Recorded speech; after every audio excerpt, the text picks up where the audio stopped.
The engagement party was in full swing. The venue, a cozy event hall decorated with fairy lights and tasteful floral arrangements, was filled with laughter, clinking glasses, and the hum of excited conversations. It was supposed to be a night of celebration, a moment to cherish, the beginning of a new chapter with Emily, my fiancée.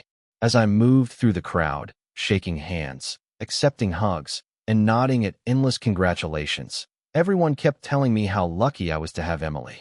How beautiful and radiant she looked tonight. And they weren't wrong.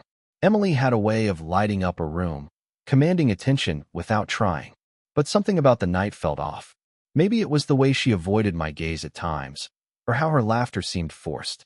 I brushed it off as pre-wedding jitters, the nerves everyone said were normal before the big day. I excused myself from a group conversation and stepped outside onto the balcony for some air. The crisp night breeze was a welcome relief from the warm, bustling room. I leaned against the railing, staring out at the city lights, letting my mind wander. That's when I heard it. The balcony doors were slightly ajar, and just inside, Emily stood with her best friend, Claire. Their voices drifted out into the quiet night, clear and unfiltered. I wasn't trying to eavesdrop, but their conversation stopped me cold. "You know, I never thought he'd actually propose," Emily said, her tone light, almost amused. Claire chuckled. "Really? Why not? Daniel adores you." Emily sighed. "He does. But let's be honest, Claire. If things hadn't fallen apart with Aaron, I wouldn't be here. Daniel's a great guy, but he wasn't my first choice. You know that." My breath caught in my throat. Claire hesitated. "Emily, that's not fair. He loves you. You're happy, right?" Emily let out a small laugh. "Of course I'm happy. Daniel's stable, dependable, and he'd never leave me. But Aaron was exciting, passionate. He was everything I wanted. When that fell apart, Daniel was the safe choice, my plan B. And honestly, I'm okay with that. I just need someone who won't hurt me again." I felt like the ground had been ripped out from under me. Plan B. I was just her backup plan. The guy she settled for when her dream man didn't work out. My chest tightened with a mix of anger and heartbreak. The woman I thought I was building a future with didn't see me as her partner, her equal. To her, I was a safety net. I stood there for a moment, trying to process her words. Part of me wanted to storm in and confront her right then and there, but I forced myself to stay calm. If I was going to end this, I was going to do it on my terms. I stepped back into the party, the hum of voices and music washing over me.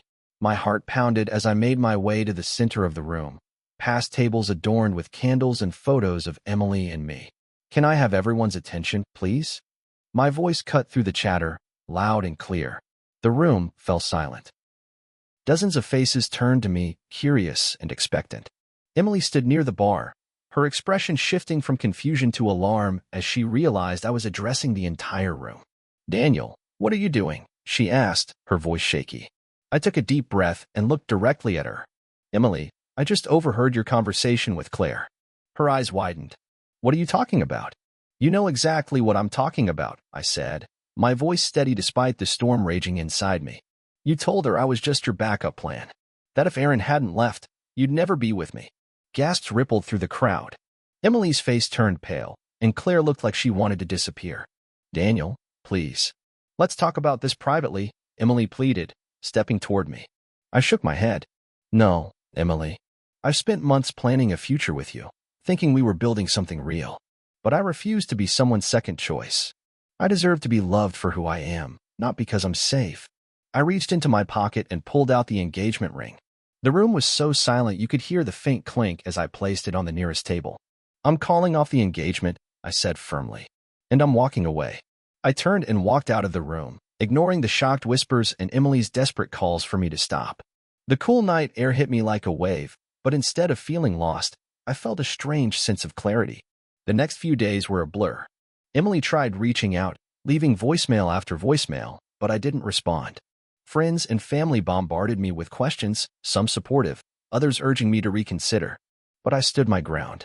A week later, I packed up the last of her things and dropped them off at her apartment. She tried to apologize, to explain, but I couldn't bring myself to listen. Her words had already done enough damage. Over time, the pain began to fade. I focused on myself, rediscovering hobbies I had neglected, and spending time with people who genuinely cared about me. Looking back, Overhearing that conversation was a blessing in disguise. It hurt, but it also opened my eyes to the truth. I deserved more than to be someone's safety net. I deserved real love. And someday, I know I'll find it. For now, I'm just grateful I had the courage to walk away.